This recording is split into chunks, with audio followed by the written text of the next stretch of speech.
What's going on, everybody? Doing my morning walks, so I figured, I come out here and I do my video. You know what I mean?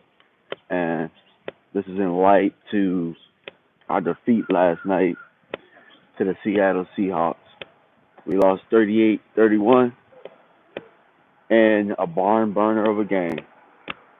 We lost in a barn burner of a game, which it ended up being a barn burner. We ended up I mean, we were getting bust at first, and we found our way back in the game. When you got a guy like Dak Prescott quarterbacking your team, you're never really out of a game. So, you know, the way that our team is set up right now and structured, really, a lot of it has to do with ego. I'm gonna straight up say it. If you guys had a chance for to tune in last night where I was on Mark Holmes' channel, know how I feel about you guys know how I feel about things right now. And at the end of the day, the safety position is costing us games. Straight up. I don't give a damn what Mike Nolan say. I don't give a damn what Mike McCarthy say. The guys y'all got in there aren't good enough. Xavier Woods, not very good right now. Not very good. Darian Thompson, practice squad player. I mean, I don't know how else to say it. Whenever they would show the all 22 replays of what's going on, these guys look completely clueless. Completely clueless. And I'm not going to sit here and say that Russell Wilson shouldn't have made plays because there were times that he made really good plays. But more often than not, and on down the distance plays when we needed stops, these guys were just not in the position to make plays because they're simply not good enough. And, I can say that they're not good enough, and it would just make it seem like, oh, you're being very broad in what you're saying. I'm not trying to be broad in what I'm saying. But break it down in Leighton's terms, these guys don't know what they're seeing. They don't know what they're seeing. Like, all right, great safeties. What do great safeties have? What do good safeties have? They have an awareness of spacing. One thing that I learned from a really good DB coach is that for the most part, route concepts, route concepts damn near have the same idea, the same like. So you're gonna have a deep, you're gonna have crossing, you're gonna have underneath, you're gonna have a check down. Like for the most part, while routes are different, for the most part they're trying to attack different areas. There's gonna be a cover three beater, there's gonna be a cover two beater, there's gonna be a man beater, and there's gonna be something where if all breaks down, I got a safety. That's why they always talk about quarterbacks checking the ball down because everything else broke down. There isn't anything else, or the pressure got there. These guys, they don't understand route concepts. I mean, yeah, they made the NFL. Maybe they understand route concepts, but their mind won't take them there pre-snap. They are vanilla ice cream safeties. They're serviceable. These guys are people you put in there if somebody gets hurt. Maybe you're down to where your starting safety gets hurt, and maybe you got to put a special like these guys are. I don't know if you remember when we had Keith Davis. Like at one point we had Ken Hamlin, and Ken Hamlin was probably the best safety that we've had in quite some time. And I don't know if you remember when he was hurt, we had already signed him to a big deal. And at the time, we ended up having to start Keith Davis for quite a while because Ken Hamlin was out. Keith Davis is way better than these bum ass safeties we got right now. And what's up, man? Way better than these bum ass safeties we got right now. And I hope that they watch the channel and they get mad.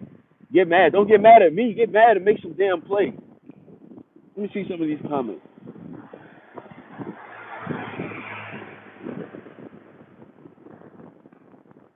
Oh man, damn, I can't even go back. But for the most part, you guys agree with me. And I made it evident last night what my stance is. I don't agree with marking E2 blue. I probably don't even agree with Washington. They say we don't need Earl Thomas. I think we do need Earl Thomas. But I'll also say this, though. I wouldn't be upset if we didn't get Earl Thomas, but damn it, get somebody. Because these guys aren't good enough. Let's see. Vern said, hell, Xavier Woods was playing 10 yards off on fourth and 3, and nobody else was open. Yeah, I know. And it was Greg Olsen, right? I think that was the play. Getting beat, backing up, giving cushion to old ass Greg Olsen. A lot of times we're looking and we're saying, oh, well, the corners are getting beat. Trayvon's getting beat. Guys, some of these times they're expecting help. They're expecting help on the inside. They might have been playing cover 3. But because Xavier Woods or whoever is getting occupied by a route that is not even a threat, they're giving up a post or they're giving up a seam or something like that. Trayvon Diggs, for the most part, when y'all watching him, Trayvon Diggs is the only defensive player in the secondary that's actually playing the ball in the air. Is he getting beat sometimes? Absolutely. He's getting beat. He's a rookie. Xavier Woods ain't no rookie. Darian Thompson ain't no rookie. These guys ain't rookies. And they still not playing the ball in the air. Like, you taught that as a little kid. You taught that as a little kid how to play the ball in the air. If the ball is thrown, play the ball. These guys are still backing up and the pass is already thrown. I mean, hey, Derek McCormick says, for real, get your eyes on the ball and make a play. Not that hard. Yeah. I could see if they're just late and they're playing the ball. They're not playing. They're not in a position to make plays on the football. Like, I don't know what else. Like, if you guys go and look at the play to DK Metcalf, where Trayvon had to run him down and knock the ball out from behind him. You go watch that play. Watch both of our safeties. After the ball's thrown, watch where they at. Watch where they at. I'm going to probably see if I can find that play, and hopefully they have that angle. I don't care if I won't get monetized for it, but you guys need to see how bad it really is. Both safeties are on the hash. And I want to say that there was no route occupying that area. Like, there was nothing that was a threat in that area. Ball is thrown. Trayvon was beat, yeah. He was definitely beat. But guys stayed on the hash the whole time with nothing occupying them. My biggest rule of thumb is, for the most part, good safeties, they have instincts. They have ball instincts. And these guys just don't have them at all. See, Derek McCormick says there was one play CD should have slanted back inside. Probably. I mean, at the end of the day, offense, They made some mistakes, but if we looking at the grand scheme of things, offense really didn't leave that much on the field. They really didn't. This game was solely on the defense in my eyes. Solely on the defense. Now get it. We had to simplify things, and we had to do this, we had to do that, because we got a new staff in there, and that's understandable. But how do you help a new staff? They knew that the front seven needed to be revamped. They knew that the front seven needed to be better. The front seven is playing pretty solid to me right now, but the back end is so bad because of ego. They keep telling us we don't need Earl Thomas. We don't go with what we got. Going with what we got these last weeks has given up 39 points and 38 points. 39 points, 38 points. I can almost make a song out of it. 38 points, 39 points. 39 points, 38 points. Like, we handing out 39 and 38 points like M&M's right now. Ain't that much figuring out in the world. We done had 3 weeks to watch these, to watch this unfold. You guys need something. You guys need something. I'm going to say Earl Thomas. I don't care. Martin get mad at me. Botch can get mad at me. Ichi Blue can get mad at me. I love y'all. I just know that y'all are sick and tired of hearing the Earl Thomas talk. And I'm sick and tired of it too. Because at this point, who are they trying to convince? Who are they trying to convince that we don't need them? Here are my arguments. We talked about this before. Y'all keep talking about these locker room guys. He's not good in the locker room. He does what he wants. He does this. He does that. I mean, you got guys that are following instructions and they fucking suck. They're trash. They're terrible. They're horrible. I don't even want to cuss when it comes to this. I don't even want to cuss. I'm sorry. But it has to be said. Trash. They're garbage. They're garbage. They're garbage for safety that should be starting. They're not trash when it comes to being NFL players. I mean, I'm not stupid when it comes to that. Like, I didn't make the NFL, so obviously I wasn't good enough. These guys were good enough to at least make it. My argument is, if you're telling me that these guys are good enough to hold off of Eric Reed, they're good enough to hold off of Earl Thomas, they're good enough to hold off of Antoine Bethea, all of these guys that I'm naming are Pro Bowlers. Pro Bowlers, all pros. You're telling me they're good enough to hold off those guys, and that makes me question whether or not you can evaluate talent or you can evaluate a football team. You can't tell me that. All 3 guys that I named can outplay these sorry-ass safeties that we got in their sleep. In their sleep. It's all ego. Vern. All ego. Straight up ego. And guess what, though? That ego haven't won us nothing in, bro, I can't even tell you. How old was I when we won the Super Bowl the last time? Ego got Jimmy up out of here. And I know Jimmy's a quitter. I know Jimmy quit. But now that I look at what he's facing, or was facing, I don't blame him. My ass would have walked too. I would have walked away too. No matter who you bring in here to coach. Do I think Jason Garrett was an issue? Yeah, I do.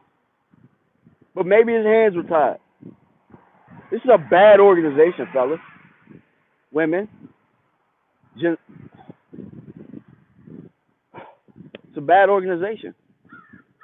This is all organizational issues. Will McClay's not off the hook. Yeah, Vern, players are the issue. But they're not good enough and they're being sold to us like they are. No, our talent evaluation or how we determine who should be a Cowboy is the issue. I've always said this. I talked about it last night on E2 Blues channel. I talked about it last night.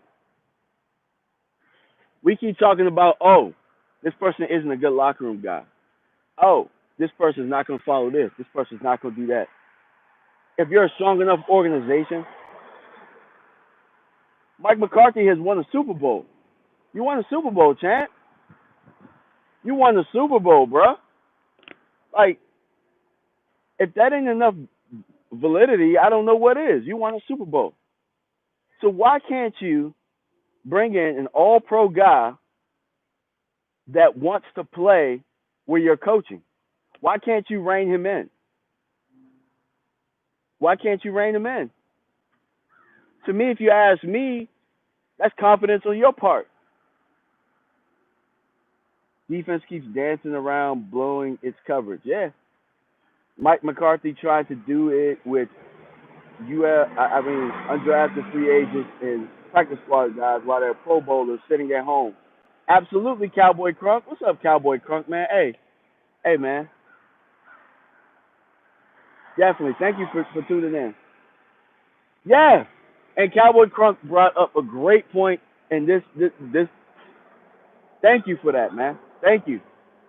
It's about getting credit. It's about getting credit. I said this last night on E2's channel. These guys want to win with the guys that they've evaluated years ago or whatever. Say, I had this guy on the draft board. They're still sticking to their draft board when it comes to these free agents. I'm telling you, that's what it is. They don't believe in bringing in, because Earl Thomas, I'm not asking you to sign Earl Thomas to a 5-year deal. We're talking about signing Earl Thomas to a 1-year deal just like you did those pass rushers. That's all we're asking. We're asking you guys, if you got young guys that you think can play, why wouldn't Earl Thomas help them? Watching an All-Pro, possibly a Hall of Famer. Why wouldn't that help? But you guys talk about locker room guys. They talk about locker room guys. But what's more selfish than Jason Witten telling people they can't get reps? Not helping the young guys. That's locker room to y'all? Oh, because that's y'all guy. That's the All-American guy.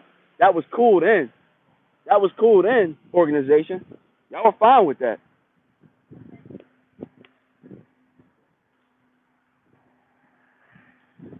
Cowboy Crunk said that was the problem in Green Bay. He wanted to get credit. Aaron Rodgers was getting the credit.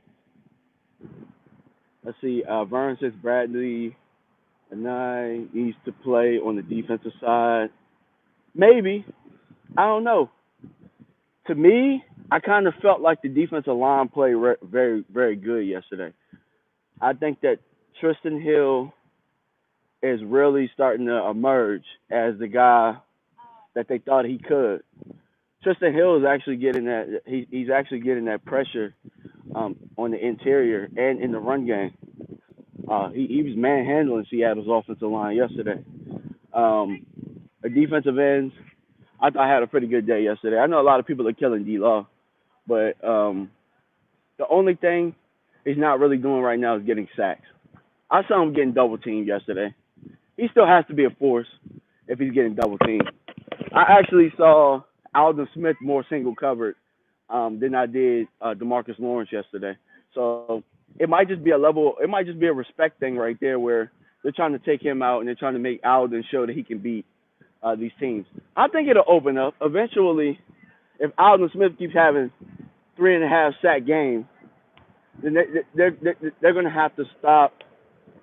They're going to have to start bringing their attention over there. The NFL's on notice right now that he can play and he's back. He's back to normal form. He's bigger. He's stronger. That right there actually was a genius signing by the team. I'll give them kudos when they earn it. Getting Alden Smith was definitely worth it. But understand this: Alden Smith was what? Alden Smith was pretty much an all-pro guy, a Pro Bowler. He could play. I brought in the guy that can play. He's making plays. All I'm asking is for you guys to do that at the safety position.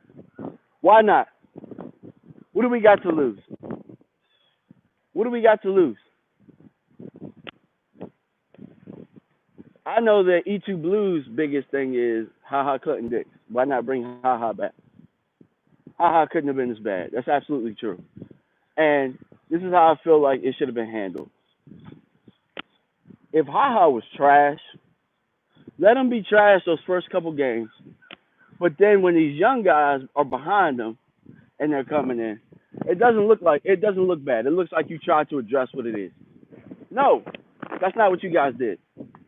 You guys sold us on these young guys being better. You guys sold us on Darian Thompson and Xavier Woods. They're good enough. Trust me, guys. You guys don't see the camps. You guys don't see the practices. You guys don't see all of this. You guys sold us on that.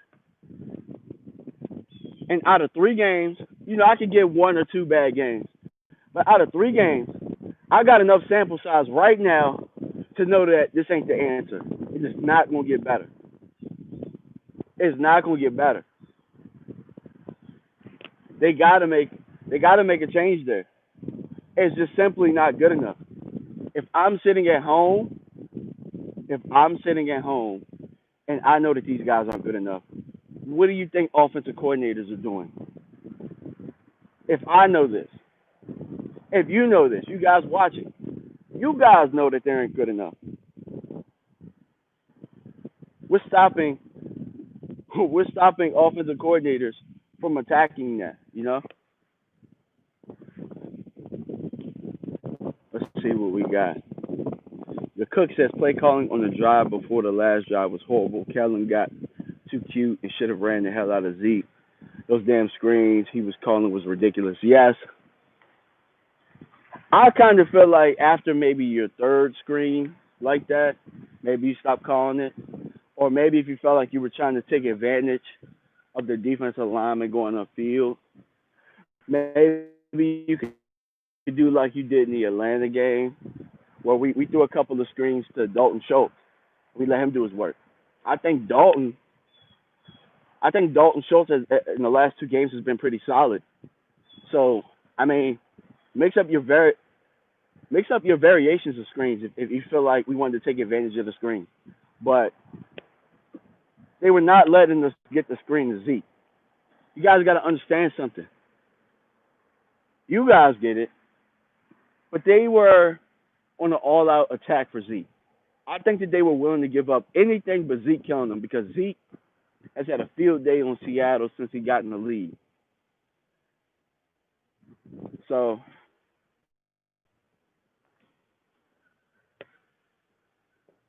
yeah, Cowboy Crunk says, no way was that bad. Yeah, no way. Definitely not that bad.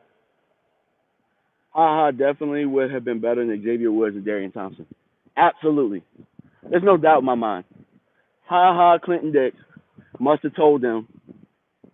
I would love to interview Clinton Dix, because I evaluated him when he was coming out of school, and you guys, trust my evaluations when it comes to draft.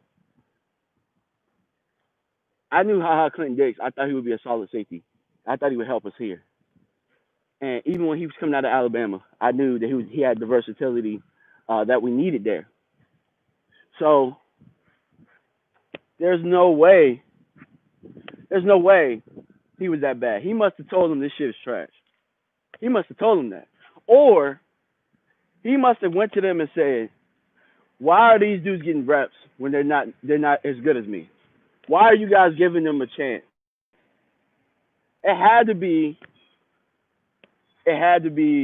something of that nature. It couldn't have been about football. It had to be bigger than football as to why he was cut. The only thing that I can really say. But what makes me think that it wasn't that, the thing that makes me think that they maybe thought these guys could play, is the fact that they didn't bring in anybody else to help at the safety position. They're like, we're just going to roll with what we got. Let me tell y'all something. As a coach, and I can tell you this because I've coached a lot of losing teams. I've coached some winning teams. I've coached some losing teams, and I've also, been on some winning teams growing up. I've been on a lot of losing teams. Anytime a coach or organization says we're just gonna roll with what we got, you are in trouble. You are in trouble. Anytime an organization says we're gonna roll with what we got, that's what we got, guys. We gonna roll with what we got. We good. We good there. We're gonna roll with what we got. It wasn't about how good the players were. It wasn't about that. It was about we're okay here. We're straight. We're all right. Anytime that's your answer to a question, you know that you're not good enough there. But your ego won't allow people to know that you made a mistake. They know they made a mistake not addressing the safety position. They know this, but they don't want you guys to know that. So they're rolling the dice on these guys that simply just can't cut the mustard. We might be okay against the Browns. I'm expecting us to be okay against the Browns. I'm expecting that. I'm expecting us to be okay against the Browns. But they're okay with just being okay against those type of teams. They don't want to win these big games. They don't want to, because see, while it's a regular season game and I know that it's early, this game had playoff implications. How you doing? The game had playoff implications. Playoff implications, meaning that if we're 11-5 and Seattle's 11-5, Seattle gets the home field. Russell Wilson is pound for pound the best quarterback in the league. But you're trying to sell us that Dak is your guy. That's what you're telling us. I don't believe it. I don't believe it until you show the guy the paper. But you're telling us you believe Dak could be that good. That's what you're telling us. What did Seattle do this offseason? Ask yourself that question. What did Seattle do? Seattle took a gamble. They took a gamble and brought in an all-pro guy to play the safety position. It affected us yesterday too, by the way. I mean, he got hurt, but they knew that they knew Russ had him. In the future, they know that Russ is good enough. That Russ is good enough to make sure that they stay afloat. We can give up a couple picks here and there. We can give up 2 firsts, a second, or whatever they gave up. They knew that. Cowboys don't have that same belief. While I love the CeeDee Lamb pick, it really looks like the Cowboys are building a team so that they can have anybody play the quarterback spot. But let's be honest. Not anybody can play that quarterback spot. Not with that line. Not with the line looking like it has. Nope. Nope. Anybody would have had trouble with that line yesterday. It got so bad that they had to move Zach Martin to right tackle. They had to move Leary to right guard. I mean, that little adjustment did help, though. It did help. Because before that, I don't know if you remember the drive before that, Seattle's defensive line just destroyed us. That strip sack on Dak, fumble, interior was just getting destroyed. Again, go back to ego. We brought in Ron Leary.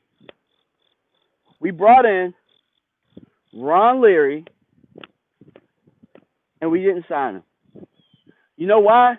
Ego. They're just going to keep letting Connor Williams get his lunch taken until he becomes a little bit more serviceable. And then that way they can say, see, we didn't waste a pick on him. We knew he could play. We didn't make a mistake by letting Ron Leary go. I think that they brought in Ron Leary to make the fans happy. I really think they didn't have any intention on signing him. They're just going to let Connor Williams be on skates for the rest of the year. This is what they're going to say. Well, Connor, he didn't have Tyron in these last couple games. Let's see what he does with Tyron in there. We didn't have Tyron. We don't have Collins. We'll be okay. No, we won't be okay. Tyron Smith is probably going to miss at least another game. Because that's what he does. Tyron Smith misses 3 games a year. We can't guarantee that Collins is going to be in shape. We can't guarantee that he's even going to be serviceable. We know his abilities. But this is a new NFL season. This was a different off season. Things were different. You know? So we can't guarantee any of that. But we draft about 11 centers and guards. But yet, we want to play the guys who balled out in college at tackle.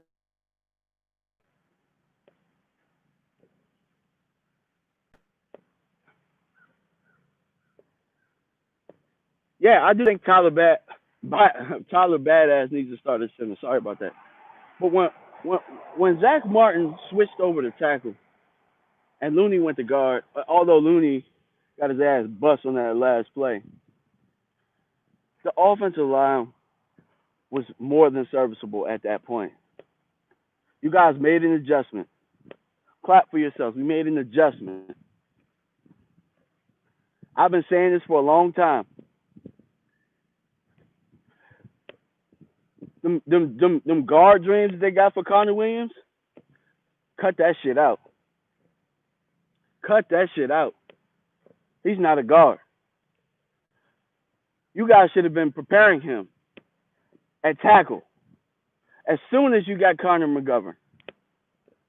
I know that Connor McGovern got hurt last year, and I know that they were playing Williams at tackle a little bit.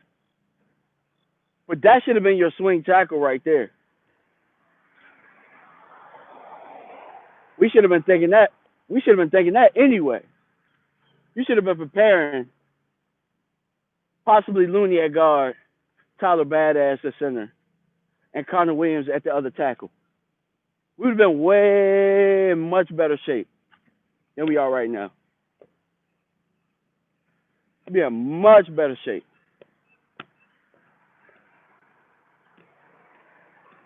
Well, that's what I'm saying, Carlito. You said he should be, yeah, he is a swing.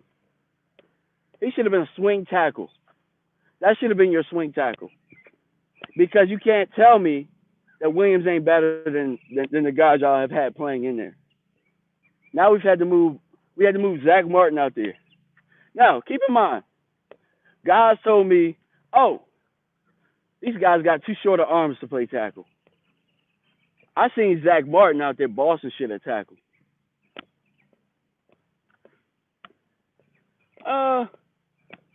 Brian, how do we know that? We haven't seen Connor at tackle. But he was a tackle in college. Brandon Knight, I'm going to disagree with that. Because Brandon Knight hadn't played tackle since high school. Is he okay now? Yeah, he's okay. But I'm trying to tell you, Connor was bossing shit at tackle in college. Was probably the number one tackle in college at the time.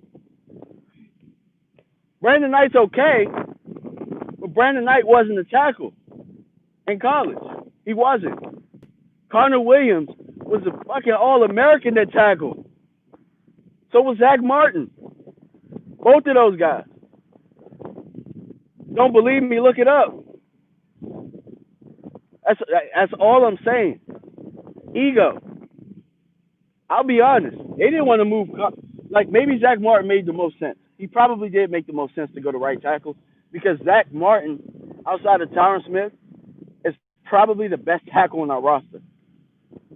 I personally think he's probably better than Collins at tackle, based on based on based on tape watching college. Zach Martin was a boss at tackle. But you know why they didn't want to move him? They didn't want to move him because I think that they didn't want to mess with his All Pro, with him getting All Pro or Pro Bowl or whatever. I don't think they wanted to move him. Just for a couple games. You're only asking for a couple games. I don't think that they wanted to sacrifice his status as a lineman in the league. I'm gonna tell you that. That's truly what I believe. I don't think it was about winning football games. Just keeping it 100 with y'all. They would rather start. Keep this in mind. Think about how much sense this makes. They would rather start a guy who hadn't started a game at tackle since high school. They would rather start him than your All-American tackle that y'all transferred to guard. While you drafted Tyler Badass, while you drafted him, and you drafted Connor McGovern. But, like, okay, the theory of it sounded good. The theory of it sounded good, and I got it. But when you're watching the struggle, when you're watching your quarterback get hit every play, when you're watching us not be able to muster up offense because the offensive line play is so bad, you got to make those decisions. I mean, hopefully Collins is back this week. Hopefully. Who knows? Maybe Tyron Smith is back this week. Who knows? But I mean, if I'm thinking about these things, why isn't our front office or why isn't our coaching staff? I don't know. Like I said, egos. You're absolutely right, Vern.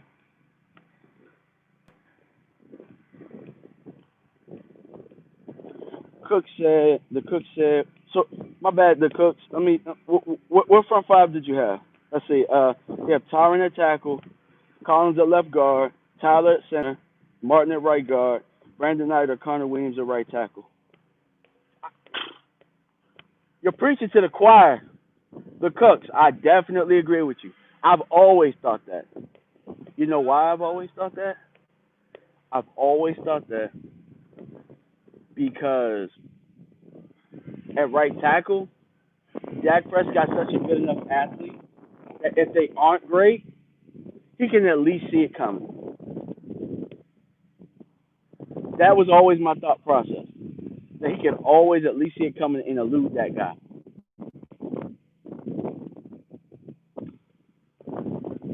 Collins at guard, much better than anything at left guard is much better than Connor Williams.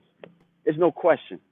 I feel like the gap at left guard. I feel like Collins is way better at guard.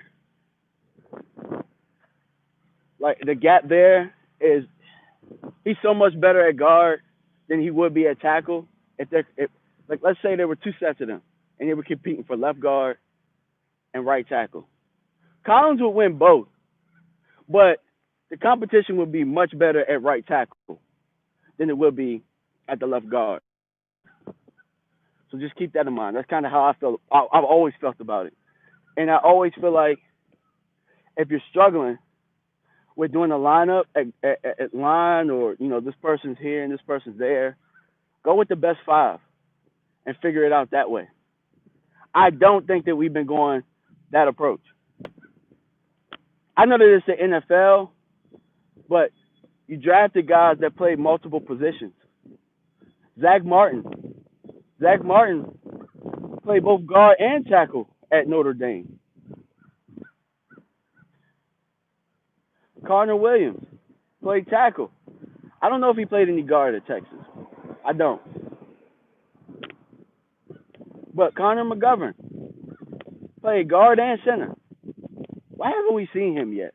By the way, so is he that bad? I don't know. But it's just little things like that. I think the linebacker play has been pretty good. I'm just going on. I'm just kind of rambling and going on things that happened yesterday. Um, I do think that special teams are starting to cost us. We got lucky against Atlanta because Atlanta blows games, but those 2 extra points hurt us yesterday. And Tony Pollard, that bonehead ass play. If we're looking at opportunity cost, guys, that's 4 points right there. That's 4 points right there. 4 points by special teams. How much did we lose by? We lost by 7. So you know what that means more than likely? I mean, if it doesn't change the course of the game, it means that we're able to go ahead and try and kick a field goal to tie it there, at least. Or maybe you approach the game differently. Maybe instead of having to need a touchdown, it's a lot easier to score a touchdown that way than it is when the team knows that you need a touchdown. So, I mean, I didn't have a problem with the aggression yesterday. I thought that we were aggressive when we needed to be. I just have a problem with personnel at this point. We've got away from that. I think the game was managed pretty fair, coaching wise.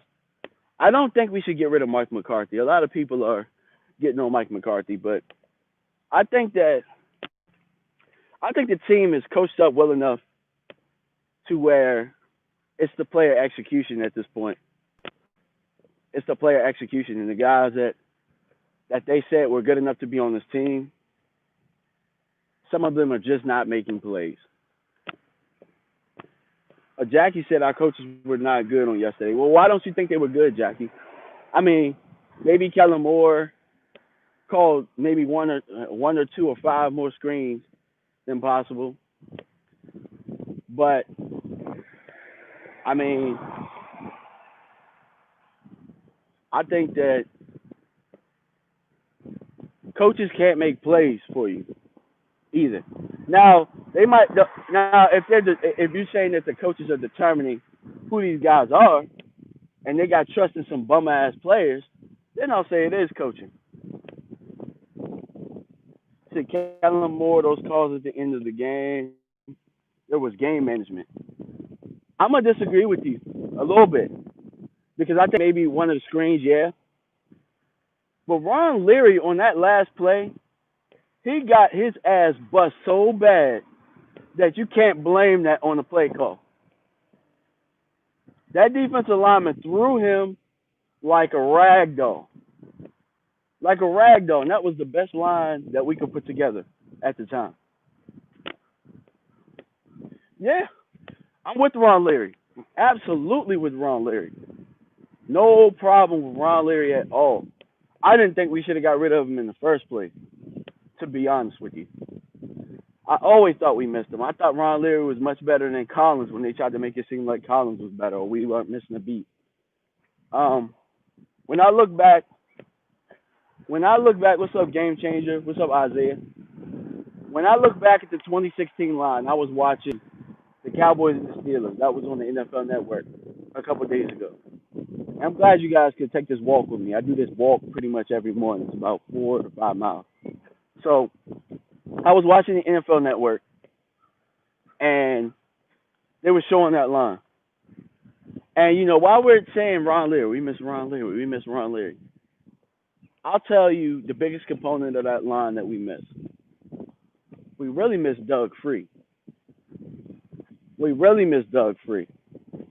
Doug Free had this thing running at such a tight ship because at that point, Ron Leary, nobody knew Ron Leary was that good. At that point, Doug Free had been, before we had made all those draft picks, Doug Free had been the best lineman on our team for a little bit, for a couple of years, until Tyron overtook him for that left tackle spot. Because I don't know if y'all remember when Tyron Smith was actually a right tackle and Doug Free was our left tackle. But Doug Free, and I remember at the time, all those guys were young. Frederick was young. Zach Martin was young. Larry was young. Tyron Smith was young. They said they looked at Doug Free like the Papa Bear of the offensive line. So while those guys are still pretty tight knit, the guy that held things together was Doug Free. Tyron Smith missed 3 games that year. We didn't miss a beat. Remember a guy named Jeremy Parnell, how he stepped in there and we didn't miss a beat with Tyron out? I don't know if it's leadership, but we definitely don't have whatever that glue is on that offensive line right now. Whatever that was, I think Doug Free sacrificed a lot in order for this offensive line to click the way that it did. So, while people say, "Oh, we're the best line, I don't think so. I don't think that we move on. The offensive line doesn't move on one accord. We move on one accord on the offensive line. It's always one guy getting his ass bust. But that 2016 line, while there were times that we played really good defensive lines, and we struggled a little bit, they always held it together. Yesterday we saw. I mean, in the last couple of weeks we've seen some chaos, and we got to figure out what it is.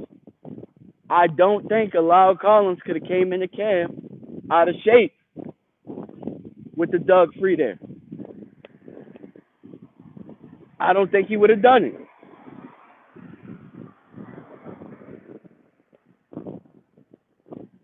Let's see.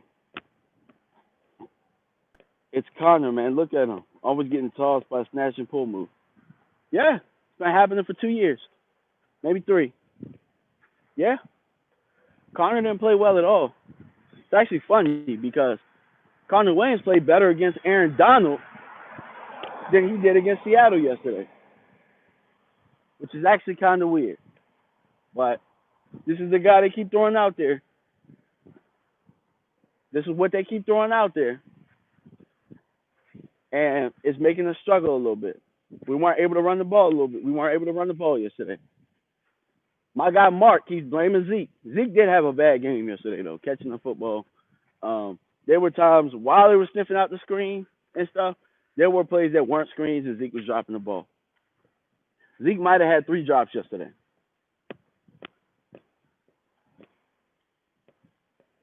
Let's see, Jackie Smith says, 2016 was the best. The team is set up to score 40 or more to win too much on offense. Our back end's terrible. Jordan Lewis, wow. Actually, Jordan Lewis actually played solid yesterday. It wasn't Jordan Lewis. Some safeties. Some safeties are horrible. Safeties are god-awful. Jordan Lewis, he played much better this week than he did against Atlanta. I'll tell you that much. I didn't think that Worley played bad yesterday. Trayvon Diggs had a tough first half, but what I'm learning about him is I just think he needs to get his feet wet. I think once he learns guys' releases and tendencies a little bit, I think that once he hones in on that, he's much better. In the second half yesterday, he was much better. I don't think he gave up a play in the second half yesterday. In the Atlanta game, he clamped down too after a rough first half. And then against the Rams, I think that he played pretty good against the Rams. So Trayvon Diggs really, I think that he's only going to get better. But I think that Trayvon Diggs will be really, really good. I think that you could possibly be looking at a Pro Bowl rookie at corner if you had a safety next to him that was worth a damn. I really do. Because he has a knack for the football. He hasn't caught any interceptions yet. He's actually dropped a couple, but he's in the area. He's actually at a point right now where he can't gamble. He can't gamble because the safeties are so bad. He can't gamble. He's not really. If you look at it, Trayvon Diggs Trayvon Diggs is learning his position on the fly with no help. With no help. Cheeto was playing well before he got hurt. See, Trayvon dropped like 3 inches this year. He's our best corner. He is though. He is our best corner right now. And that's the sad thing, is that he's not getting any help. Thank you, Miss Jackie. JUGA Gaming said, "Why do we cut Ha Ha?" That's what me and E2 were trying to find out yesterday. In all honesty, we probably believe that it had everything to do with, it had to do with attitude or something. Had to. But in all honesty, it looks like Ha Ha's winning that exchange right now. Ha Ha is ha haing at us right now because these dudes are not good. Not good at all. It's not good enough. It's not going to cut it. See, Isaiah Green said thoughts on Dak last night. I thought that Dak pulled his best Romo last night, man. And I don't even mean that pick at the end. I just mean I think Dak had already won us that game, and our defense let us down to where he had to go out there and win it again. And here's the difference in the game. We can talk about all these turnovers. We can talk about special teams play. We can talk about this and that. Seattle's defense isn't good either. Their defense isn't good either. And I brought this point up.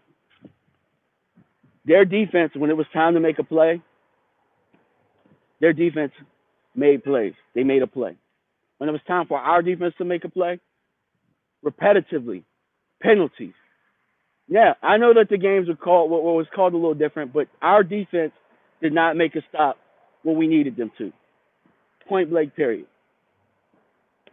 Our safeties are a liability right now. And I think that a lot of people are using that to justify why Dak isn't worth the money.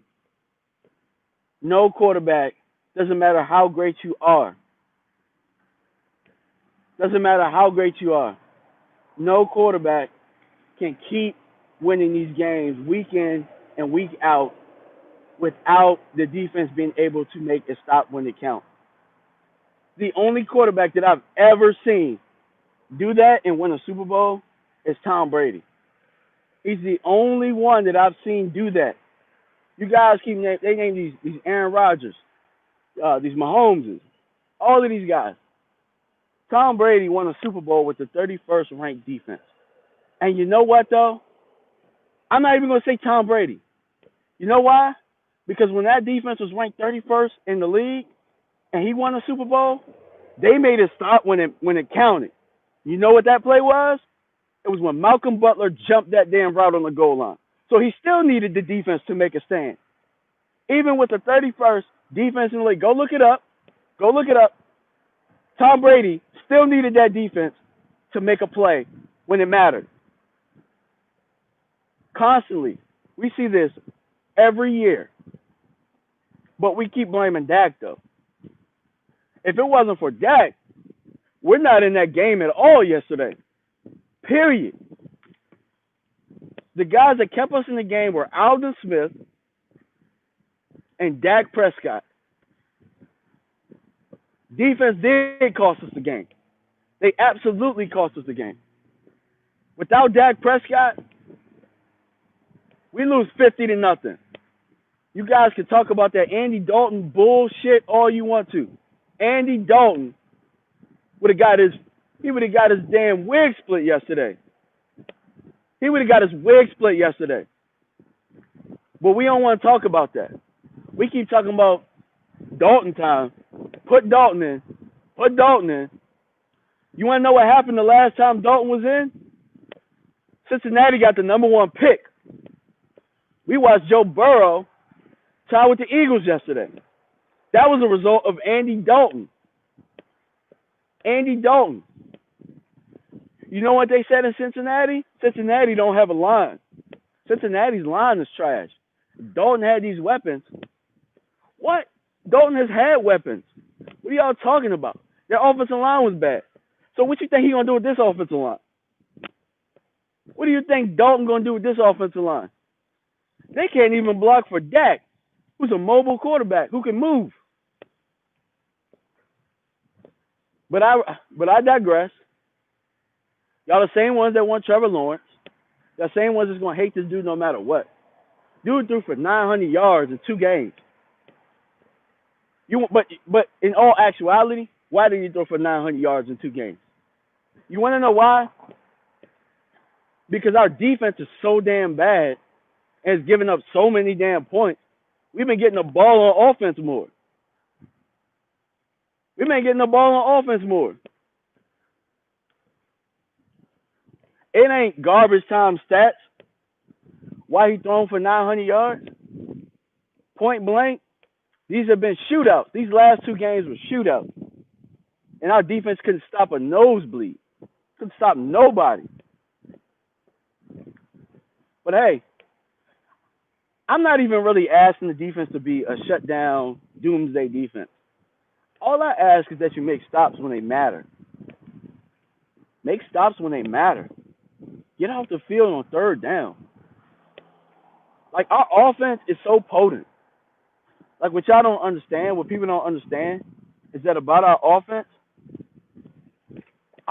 can get down the field in 2 minutes and score a touchdown. That's what's been happening. Even with the bad offensive line. When Dak is able, when we're able to play that fast-paced game, we score in 2 minutes, 2 minutes, 3 minutes. But our defense giving up 5 minutes, 6-minute drives, or whatever. But they're giving up points, and then we're forced to come right back.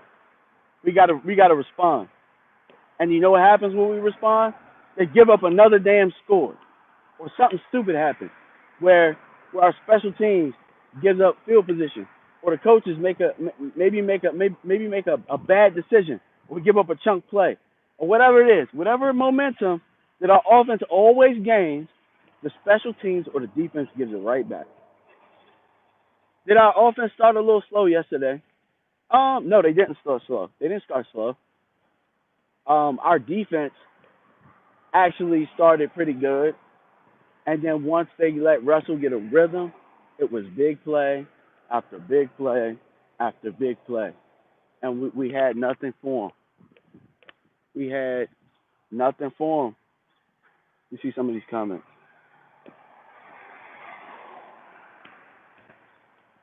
Game Changer says, I'm telling you, watch film of Brandon Carr at Baltimore. He's versatile, and you can't fool him. I agree. I thought Brandon Carr, the little bit of snaps he got yesterday, was pretty solid. Jackie Smith says, defense is so bad. Everyone know the blueprint to winning.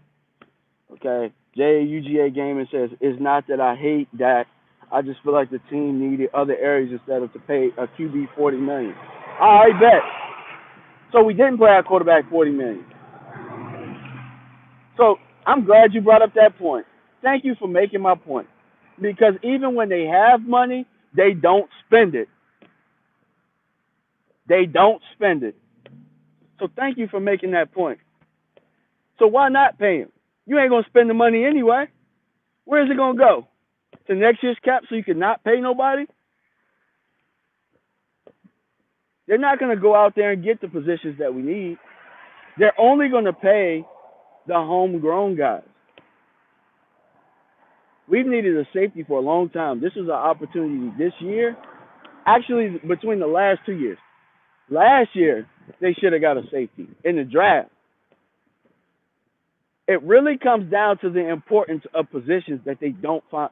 Like, there are positions that are important that they don't find important. And they will not invest anything in it, and it's killing us. Safety is the number one right now. We haven't had the last time that our defense was good. I think we had a number 2 defense, maybe without a really good safety. So I think back in 2009 we had a solid defense. But before then, y'all remember how great our defense was when we had Darren Woodson and Roy Williams? Y'all remember that? We had a great defense. Our weakness was probably corner. But when we had Darren Woodson and Roy Williams, oh my God. Woo! We invested in safety then. Darren Woodson was a project. But Roy Williams was a top draft pick. Did Roy Williams end up starting, you know, did they find out he couldn't cover and stuff like that? Yeah, but he still was really good. He still was a really good safety. He still was a Pro Bowl safety. He still was bringing in 4 or 5 picks a year. Somebody find me the last safety that we had that put up 4 or 5 picks. Even with Roy Williams being bad in coverage, he still played the football.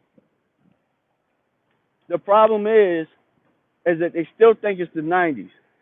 So while Darren Woodson is probably our best safety in our franchise history, they still think that they can find a 6th round draft pick or undrafted guy to become a Darren Woodson. That's the issue. They're still stuck in the 90s. They don't believe in one technique, really. They don't believe in it. They don't believe in big beef up front like that. I mean, they signed some guys this year, but they still stuck in the 90s trying to build this team. They're still trying to prove Jimmy wrong. They're not trying to adapt to the game. They're always a step late. They're not trying to be innovative. We're always late with the adjustments. And then it's too late to the point that the game has evolved past where it was working before. That's the truth. The truth is, like E2 was pointing out yesterday, the truth is we run our team like a mom and pop shop. Even though it's the biggest organizational team in the world, we run our team like a mom and pop shop, but mom and pop don't know what the fuck they're doing. And it's been like that for however long since Jimmy left. Excuse my French. Mom and pop don't know what they're doing. They've been running this organization for however long, and they don't know what they're doing. But they don't want you to know that they don't know what they're doing. But everybody in the world knows they don't know what they're doing. Everybody.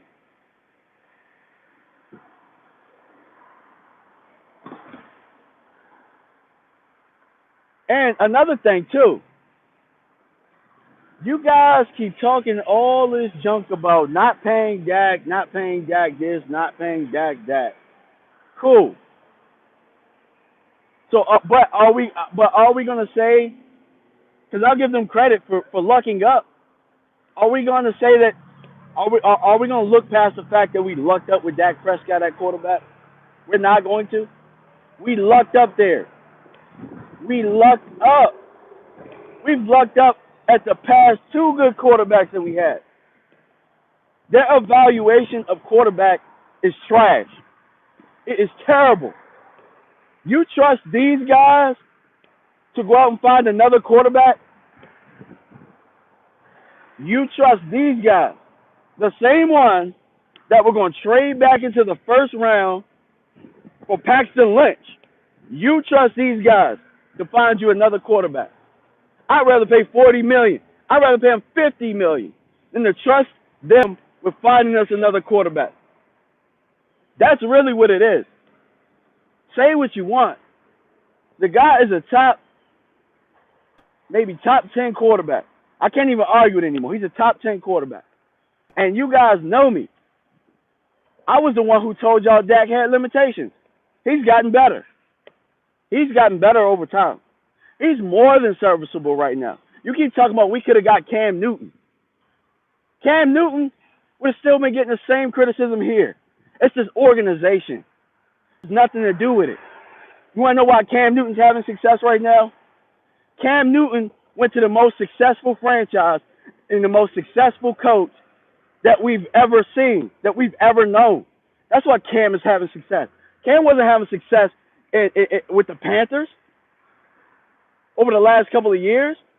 They didn't think Cam could still play. It was the coach. It's how they run their organization. It's their culture. That's why Cam Newton is good. If he would have came to Dallas, it would have been more of the same. The organization is bad. The organization is trash. Sorry, y'all, if I'm out of breath. I'm walking up this big ass hill right now. But the organization is trash. We couldn't have got no Cam Newton. It wouldn't have worked here. Y'all keep talking all this salary cap bull crap all y'all want to. I'm not buying it. They weren't gonna spend that money anyway. What they saving the money for? More facilities? You can't. It's a cap. What are we saving money for? They've shown you, even when we have the money, they're not gonna spend it.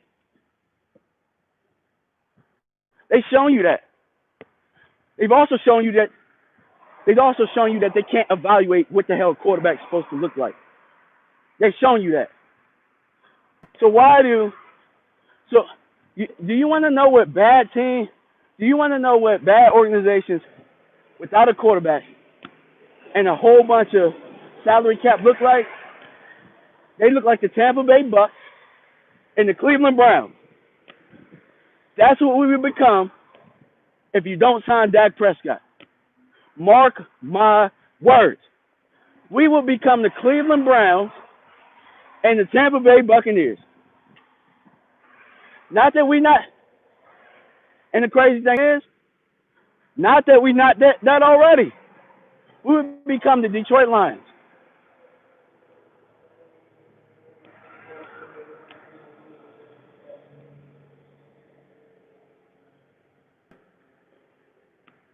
Let's see. Ori said Mike McCarthy should have let Kellen Moore go also. Possibly. Not against that. Jay says, I never wanted to pay D-Law that money. Well, you know, I mean, if they didn't pay him, who was they going to pay? Who they going to get in here? They should have paid him earlier. That's the problem. That's another problem in itself. These guys are incompetent in how to manage salary cap. They're incompetent. They don't know. They don't understand player turnover. That's the issue. You should be signing guys that are cornerstone guys earlier. It'll be cheaper on the back end. No. You guys want to let them bet on themselves, have a fucking career year during that contract year, and then franchise them, let them have another outstanding year. So, with the franchise tag, you're paying these guys so much more money, and then you're going to add the extension on top of it. They're going to pay Dak $40 million a year, guys. When a couple of years ago, they could be paying him $25 million a year. Now that deal right now, that deal is cheap. Like I told you, this organization is bad. Another thing, too, Bill Belichick, outstanding at this. And I'm just going to speak truth to y'all. Bill Belichick knows when a player is going to go on his decline. So you know what he does? Bill Belichick doesn't wait until they start sliding. Bill Belichick will get value for that player and trade you, get a fourth rounder, third rounder, whatever the hell it is. Why do you think the Patriots always have top 100 picks? They have more top 100 picks than everybody else. But you wonder how they stay good for so long. They don't give a fuck about no top 10 pick or no first round pick. They give a damn about them second round picks and them third round picks. They don't give a damn about no first. They'll trade out of the first round if it means they'll get more top 100 picks. That's how you manage it. That's how you manage turnover and salary cap. Because New England don't pay nobody either, really. Hell, they didn't even pay Cam Newton. But hey, now we're in a position right now to where we need to sign somebody like Earl Thomas. Because you guys need to band-aid this trash-ass secondary that you thought was good enough, that you sold on us. That was good enough. But nope, ego. But you know, Belichick has an ego too. Good morning, Kathy. Good morning. But you know, I'm ranting. I'm ranting because I'm a little jealous of New England. I've always been jealous of how they run things. They run it as a tight ship, and guess what? They're the second. They're the second biggest franchise, and nobody ever knows what the hell they're doing. Nobody ever knows what they're doing. There's no sources, no nothing. But we run our team like a reality show. We got to let everybody know what we're doing. We got to show our hand all the time. Mom and pop shop don't know what the hell they're doing. Not knowing what the hell they're doing. Yeah. At this point, the Joneses care more about selling tickets. They care more about jersey sales. They care more about Skip Bayless talking about them. They care more about that stuff. Dang. Hold on, guys. I'm back. I'm back. So, we talking recent stuff. Jimmy Johnson way back almost 30 years ago. Get over it. Well, we got to talk Jimmy Johnson. The reason that we have to talk Jimmy Johnson is because that's part of the history of this family. That's part of the history. And the reason we have to keep bringing up Jimmy Johnson is because they haven't shown that they can really hold a tight ship without him. They haven't shown it. We've had how many coaches since Jimmy Johnson? We've had a lot of coaches. We've had a lot of them. And nobody can get the reins on the organization. When Jimmy Johnson was here, when Jimmy was here, all of that player personnel and all of that stuff. And I know it was a different time, though. You know, social media wasn't out and things of that nature. But when Jimmy was here, I feel like everybody there was an accountability. I think Jimmy was accountable for everything. I think Jerry let his ego get in the way, and I think that he continues, or whoever the organization, maybe it's Steven now. I think that the Joneses continue to let their egos get in the way. It's not about football. It's not about football in Dallas. It's about the showtime. It's about the entertainment. It's about that. It's not about winning football. If it was about winning football, if it was about performance and effectiveness, because Jerry is a businessman. He is a businessman at the end of the day. If it was about effectiveness, if it was about winning football games, if it was about results, not the bottom line, if it was about winning, he would have fired his ass. He would have fired his own self a long ass time ago. He'd have fired himself a long ass time ago. So that's why we got to keep bringing up Jimmy. And we want to bring up things like the salary cap. Who in the hell brought the salary cap to the NFL? Who brought the salary cap to the NFL? Y'all worried about cap and who getting paid what? Who brought that to the NFL? But don't all answer at once. Who brought it to the NFL? Can somebody answer the question? Who brought the salary cap to the NFL? That's why we got to keep bringing up Jimmy. Exactly, Jackie. Exactly. The Cowboys. Jerry Jones brought that shit. So, but, guys, I got to go. My walk is over. I really appreciate it. Really appreciate you guys letting me vent. I'm going to do these every Monday morning. So make sure you come back. I'm going to be at Mark's on Sundays. So make sure you tune in to Mark Holmes' channel, E2 Blue. And appreciate y'all company, man. And, you know, leave comments. Make sure you like, subscribe, hit that bell each time I come out with content. I'll be coming out with a lot more content now. All right, guys. Peace out.